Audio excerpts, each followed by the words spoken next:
We're counting down the 15 British working man's breakfasts no one makes anymore. These are the meals that fueled miners before dawn shifts, kept dockers warm through freezing mornings, and gave factory workers the stamina to face 12-hour days. These were not delicate affairs. They were plates loaded with fat, starch, and protein, designed for men who burned 5,000 calories before lunch. From the dripping-soaked bread that lined empty stomachs to the offal dishes that made use of every scrap, each entry tells the story of a Britain that ate to survive, not to impress. Expect gut-filling portions, ingredients your local Tesco stopped stocking decades ago, and the unmistakable smell of rendered fat that once meant morning had arrived. Which forgotten breakfast tops the list? Let's begin our countdown with number 15. Fried bread stood as the cornerstone of the working man's breakfast, a dish so simple it barely counts as cooking, yet so essential that no plate was complete without it. Housewives saved the fat from last night's bacon or the dripping from Sunday's roast, heated it in a heavy iron pan until it shimmered, then dropped in thick slices of day-old bread. The bread sizzled and spat, soaking up every drop of fat until the surface turned golden and crisp, while the center stayed soft and rich. By 1955, the National Food Survey recorded that the average household went through 4 loaves a week, and fried bread ensured not a single slice went stale. The smell alone could drag a man from his bed before the alarm clock finished its work. Children watched from doorways, hoping for a corner piece, while fathers wrapped slices in newspaper to eat on the walk to the factory gates. The trick was temperature. Too hot, and the bread burned before the fat soaked through.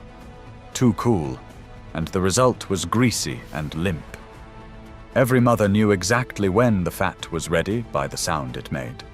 Today, fried bread appears as a token gesture on cafe fry-ups, a single triangle drowning in bean juice. But in the 1950s, it was the foundation. 2 or 3 slices per man, each one carrying enough calories to see him through until dinner. Number 14. Porridge with salt and dripping anchored Scottish and Northern English mornings, when sugar was rationed and sweetness was a luxury few could afford. Housewives stirred oats into boiling water, cooking the mixture until it turned thick and grey, then served it in heavy earthenware bowls with a pinch of salt and a spoonful of beef dripping melting into the center. The combination sounds harsh to modern ears, but for men facing shifts in freezing conditions, the fat provided warmth that sugar never could. By 1952, oats cost just pennies a pound, making porridge the cheapest hot breakfast available. The dripping, saved religiously from every roast, added the calories that kept muscles working through the morning. In mining villages, the porridge pot stayed warm on the range all night, ready for men leaving for the pit at 4 in the morning. The ritual was unchanging: bowl, salt, dripping, eaten standing by the back door while the sky was still black. No milk, no honey, no nonsense. Oral histories from County Durham recall the texture, thick enough that a spoon would stand upright, and the taste of rendered beef fat cutting through the bland oats. Children grimaced at the combination, but their fathers ate without complaint, knowing that this grey bowl was the difference between flagging at noon and finishing the shift. When sugar rationing ended and prosperity crept north, sweet porridge replaced the savoury version almost overnight. The dripping pot was packed away, and a generation forgot that breakfast could taste of anything but golden syrup and milk. Number 13.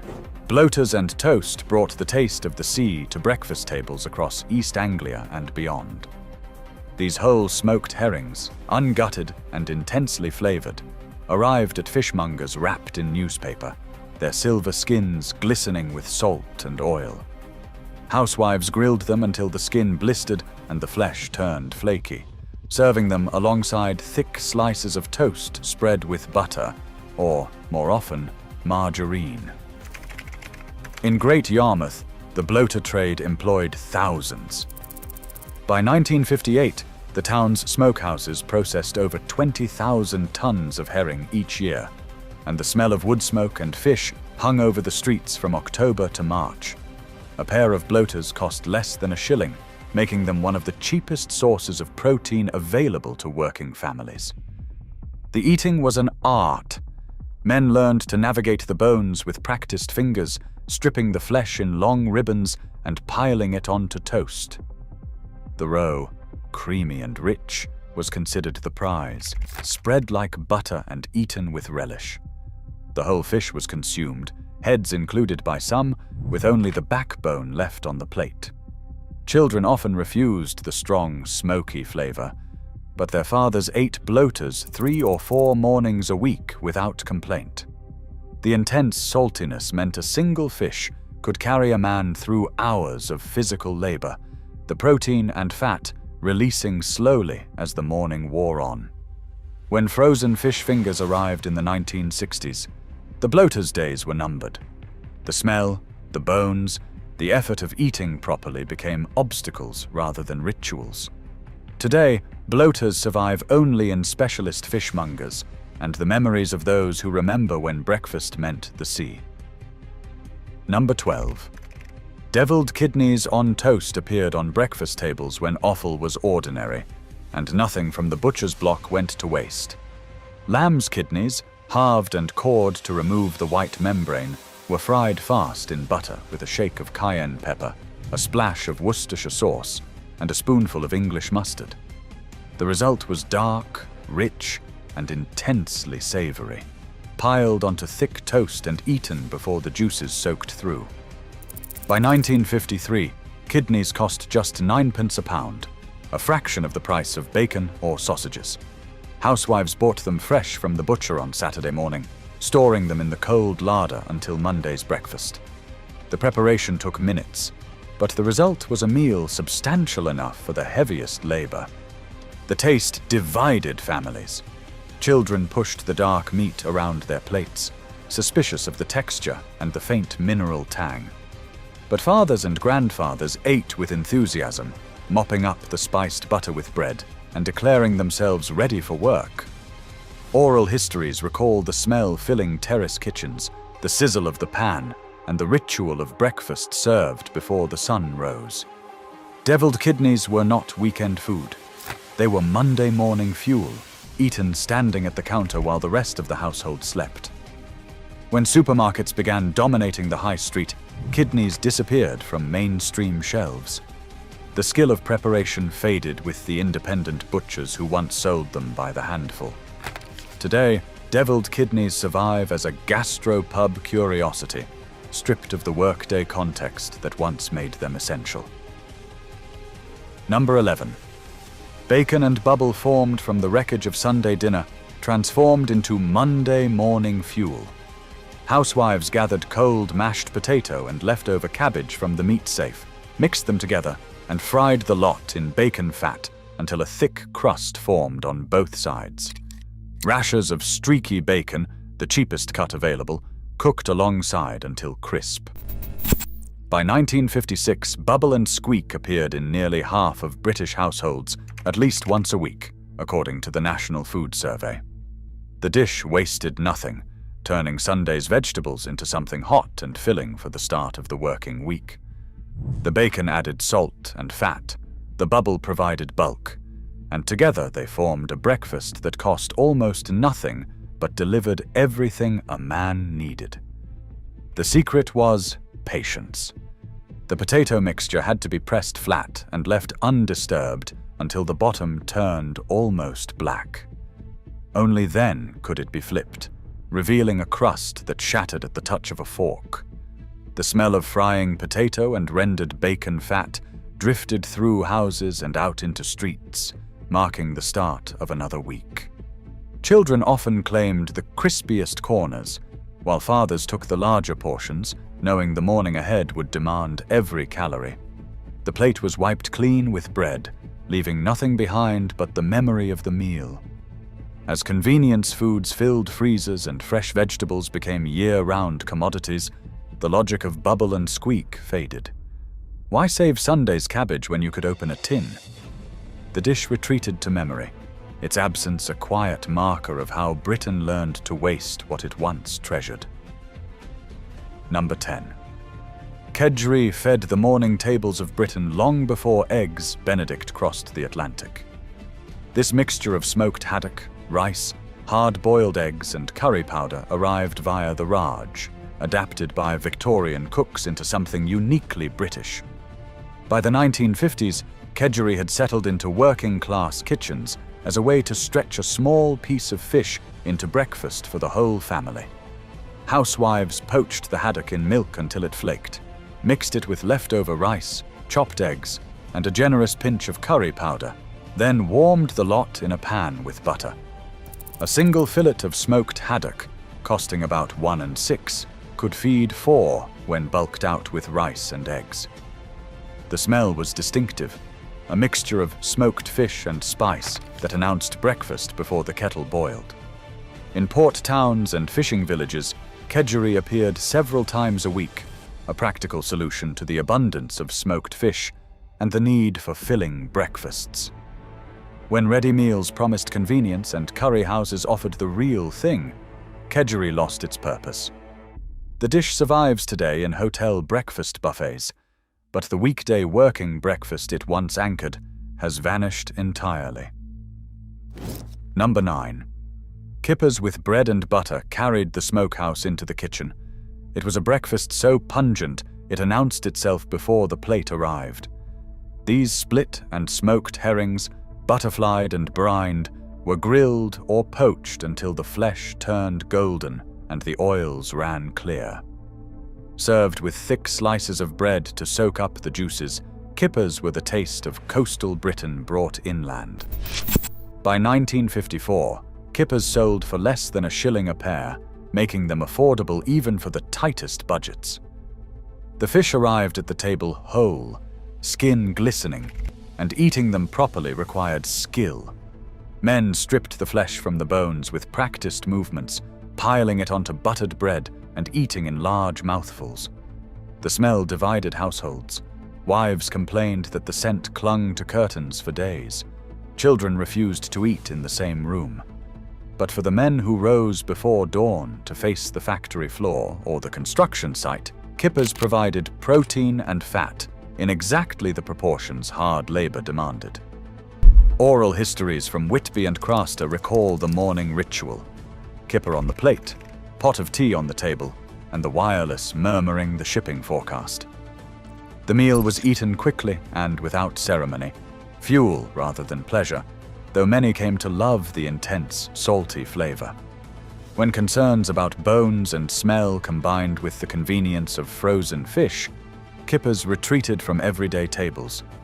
Today they appear as a nostalgic option on hotel breakfast menus, ordered by those old enough to remember when the smell of smoked herring meant morning had arrived. Number 8. Black pudding and fried eggs anchored the northern breakfast with a combination of iron and protein that no other meal could match. The pudding was made from pig's blood, oatmeal, and fat. It was sliced thick and fried until the edges crisped and the center warmed through. Eggs cooked in the same pan absorbed the rich flavors of the rendered fat. By 1952, black pudding sold for pennies at every northern butcher, its dark color and distinctive taste as familiar as the mill whistles that marked the working day. The dish required nothing more than a hot pan and 5 minutes of attention, yet it delivered a breakfast substantial enough for the heaviest labor. The taste was rich, mineral, and intensely savory, the blood lending an iron tang that no other ingredient could replicate. Children often refused it, put off by the color and the knowledge of what it contained, but their fathers ate without hesitation, knowing that this dark disk held more nutrition than twice its weight in bacon. In Bury and Stornoway, butchers competed over recipes passed down through generations, each claiming their blend of spices and oatmeal produced the superior pudding. The arguments continued at breakfast tables across Lancashire, where men compared the puddings of different shops with the seriousness of wine connoisseurs. When supermarkets introduced vacuum-packed versions, uniform and bland, the art of the local pudding began to fade. Today, black pudding enjoys a revival in farmers' markets, but the everyday breakfast it once dominated has largely disappeared. Number 7. Liver and bacon answered the morning's demands with iron and protein in quantities that modern nutritionists would question, but working men required.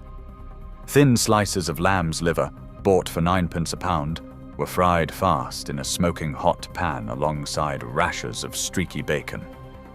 The liver cooked in minutes, turning from dark red to grey-brown, while the bacon rendered its fat and crisped at the edges. By 1955, liver appeared on breakfast tables across Britain at least once a week, according to household surveys. The dish was not loved exactly, but it was respected for what it provided: cheap, dense nutrition that would carry a man through hours of physical work without complaint. The smell was distinctive, metallic and rich, filling the kitchen before the table was set. The texture divided opinions. Cook it a moment too long and the liver turned tough and bitter. Cook it perfectly and the inside stayed pink and tender, releasing juices that mixed with the bacon fat to create a sauce that begged for bread. Oral histories recall fathers eating liver and bacon without comment, cleaning plates in minutes before heading to the shipyard or the steelworks. The dish asked nothing of the cook but speed, and nothing of the eater but a willingness to consume what was necessary. When offal fell from fashion and supermarkets stopped stocking fresh liver, the dish retreated from everyday tables. Today it survives in the memories of those who remember when breakfast meant eating for survival, not for pleasure. Number 6.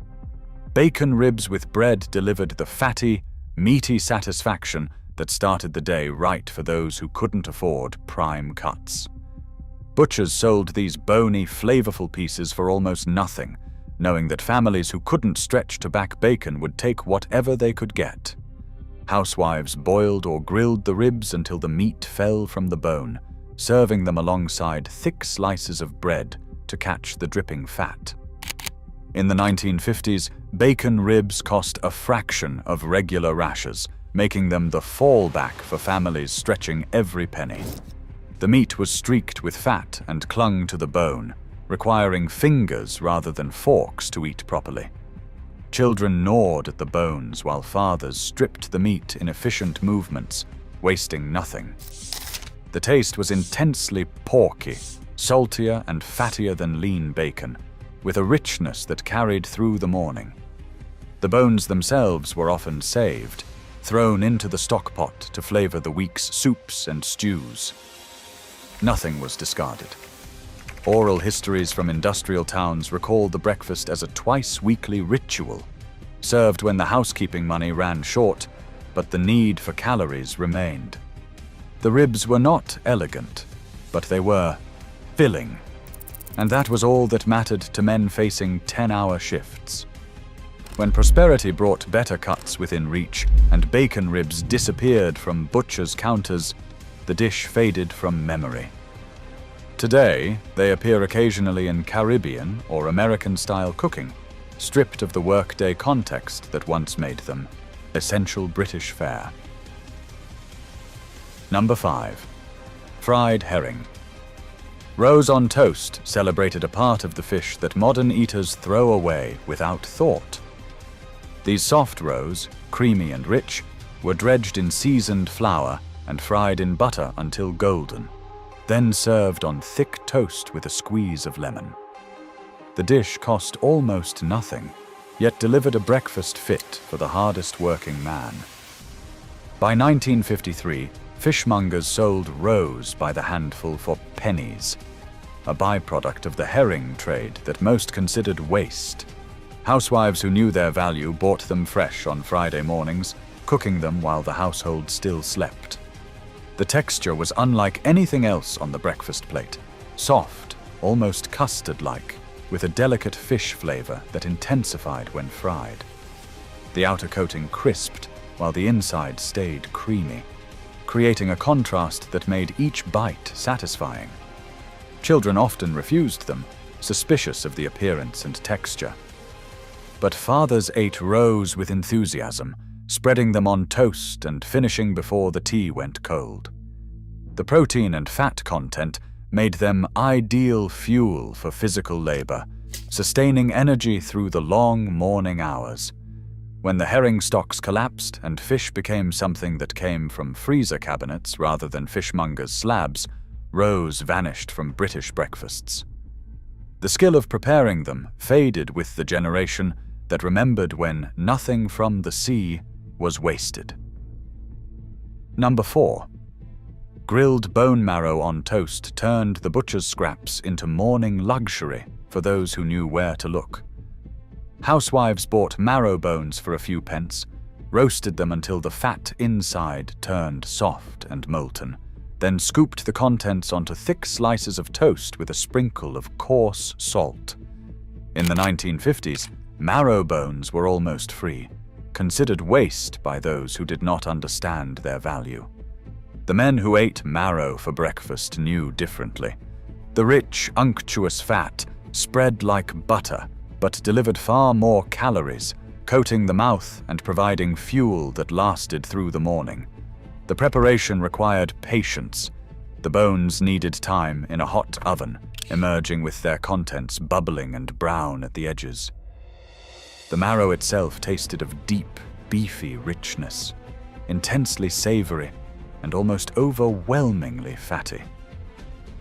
Oral histories recall the ritual, father claiming the largest bone, the special spoon kept just for scraping, the reverent silence as the marrow was spread and consumed. For many, this was the best part of the animal, more prized than any steak or roast. When concerns about fat content combined with changing tastes, marrow bones disappeared from most butchers' displays. Today, they appear in high-end restaurants at prices that would have astonished the working men who once ate marrow every morning without thought. Number 3. Saveloy and chips for breakfast marked the start of the early shift for workers heading to markets, docks, and factories before dawn. Fish and chip shops that opened at 5 in the morning catered specifically to this crowd, serving hot Saveloys with a handful of chips wrapped in newspaper, eaten while walking to work or standing at the counter. By 1958, the early morning Saveloy was an institution in London's East End and wherever shift work demanded fuel before the sun rose. The bright red sausage, peppery and dense, cost just 6pence each. Combined with chips fried fresh in dripping, they formed a breakfast that could carry a docker through until the midday break. The ritual was unchanging. Queue at the counter, order your Saveloy, wrap it in the paper with the chips, and eat while the vinegar steam rose in the cold air. No plates, no forks, no ceremony. Just hot food before a long day's work. Children rarely saw this breakfast. It belonged to the world of men, to the hours before households stirred, to the particular hunger that came with waking at 4 in the morning. The taste was salt, pepper, and fat, the texture dense and filling, the warmth a defense against the cold. When working patterns changed and the early morning trade declined, the breakfast Saveloy faded from chip shop menus. The shops that once opened before dawn now stay closed until lunch, and the men who once queued in darkness have long since retired. Number 2. Pork scratchings and bread-lined empty stomachs when nothing else was available, and the morning demanded calories above all else. These crispy pieces of rendered pigskin, sold loose from butchers' counters, were eaten with thick slices of bread as a breakfast that cost almost nothing but delivered pure energy. In the 1950s, scratchings were a byproduct of pork butchery, sold for pennies to customers who knew their value. The taste was intensely salty and fatty, the texture a mixture of crisp and chewy, and the effect immediate. a surge of energy that would carry through hours of hard labor. Housewives bought scratchings by the bagful on Saturday mornings, keeping them in the cold larder for weekday breakfasts when time and money ran short. Fathers ate them without complaint, knowing that this humble combination would see them through until dinner. The meal required no cooking, no preparation, no skill. Just bread, scratchings, and the willingness to eat what the day demanded. Children were rarely offered this breakfast. It belonged to the adult world of work and necessity. When concerns about fat and salt transformed scratchings into a pub snack rather than a food source, the breakfast version disappeared entirely. Today, artisan scratchings sell for prices that would have astonished the working men who once ate them from paper bags at dawn. Bread and dripping with a fried egg crowned the working man's breakfast as the ultimate expression of thrift, fuel, and necessity. A thick slice of bread spread with cold beef dripping from the jar kept by every aga, topped with an egg fried in the same fat until the edges laced and the yolk stayed soft. This was the breakfast that built Britain, the meal that sent men to mines, mills, and factories ready to face whatever the day demanded.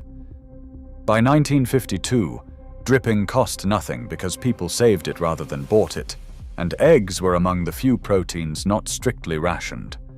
Together they formed a breakfast that delivered fat, protein, and carbohydrates in exactly the proportions hard labor required. The ritual was sacred. The dripping jar sat by the stove, its contents layered with the memory of every roast. Mothers spread it thick on bread still warm from the range, then fried the egg in a spoonful of the same fat, basting the white until it set while keeping the yolk liquid. The taste was intensely savory, the dripping carrying the essence of beef into every bite. Children got smaller portions. Fathers ate large, 2 slices and 2 eggs, eaten quickly before the walk to the factory gates. Oral histories recall the smell filling kitchens before dawn, the sight of fathers eating in their work clothes, ready for the day. This was not food for pleasure. This was food for survival, for the generation that knew hunger and built rituals around never feeling it again. When saturated fat became the villain and convenience foods filled freezers, the dripping jar disappeared from British kitchens. The eggs stayed, but the fat that made them taste like morning was thrown away, and with it went the breakfast that once defined what it meant to work for a living in Britain. From the fried bread that opened our list to the bread and dripping that crowned it, these 15 breakfasts tell a story of survival, labor, and the rituals that started every working day. The common thread is fat, dripping, bacon fat, rendered suet, the precious calories that kept men working through hours of hard labor. These breakfasts were not designed for health or pleasure.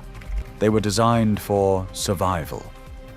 Today, the dripping jars are gone, the offal has vanished, and the skills that transformed scraps into sustenance have faded. But for those who remember, the smell of rendered fat and frying eggs will always mean one thing: another day of work, and the breakfast that made it possible.